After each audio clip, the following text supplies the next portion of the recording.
राधे कृष्ण। अर्जुन उवाच दृष्ट्वे मम स्वजनं कृष्ण युयुत्सुं समुपस्थितं सिदन्ति मम गात्राणि मुखं च परिशोष्यति।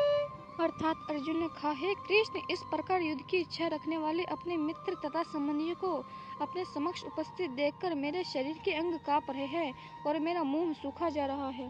तात्पर्य: यथार्थ भक्ति से युक्त मनुष्य में वे सारे सद्गुण रहते हैं जो सत्पुरुषों या देवताओं में पाए जाते हैं, जबकि यह भक्त अपनी शिक्षा तथा संस्कृति के द्वारा भौतिक योग्यताओं में चाहे कितना ही उन्नत क्यों न हो, इन ईश्वरीय गुणों से विहीन होता है। अतः स्वजनों, मित्रों तथा संबंधियों को युद्ध भूमि में देखते ही अर्जुन उन सबों के लिए करुणा से अभिभूत हो गया जिन्होंने परस्पर युद्ध करने का निश्चय किया था। जहाँ तक उसके अपने सैनिकों का संबंध था, वह उनके प्रति प्रारंभ से दयालु था, किंतु विपक्षी दल के सैनिकों की आसन्न मृत्यु को देखकर वह उन पर भी दया का अनुभव कर रहा था। और जब वो इस प्रकार सोच रहा था तो उसके अंगों में कंपन होने लगा और मुंह सूख गया। उन सबको युद्धाभिमुख देखकर उसे आश्चर्य भी हुआ। प्रायः सारा कुटुंब, अर्जुन के सगे संबंधी उससे युद्ध करने आए थे। यद्यपि इसका उल्लेख नहीं है, किंतु तो भी सहज अनुमान लगाया जा सकता है कि न केवल उसके अंग कांप रहे थे और मुंह सूख रहा था, अपितु वह दयावश रुदन भी कर रहा था। अर्जुन में ऐसे लक्षण किसी दुर्बलता के कारण नहीं, अपितु हृदय की कोमलता के कारण थे, जो भगवान के शुद्ध भक्त का लक्षण है। अतः कहा गया है, यस्यास्ति भक्तिर्भगवत्यंचिना सर्वैर्गुणैस्तत्र समासते सुराः हराव भक्तस्य कुतो महद्गुणा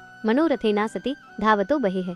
जो भगवान के प्रति अविचल भक्ति रखता है उसमें देवताओं के सद्गुण पाए जाते हैं, किंतु जो भगवत भक्त नहीं है उसके पास भौतिक योग्यताएं ही रहती हैं जिनका कोई मूल्य नहीं होता। इसका कारण यह है कि वो मानसिक धरातल पर मुंडराता रहता है और ज्वलंत माया के द्वारा अवश्य ही आकृष्ट होता है।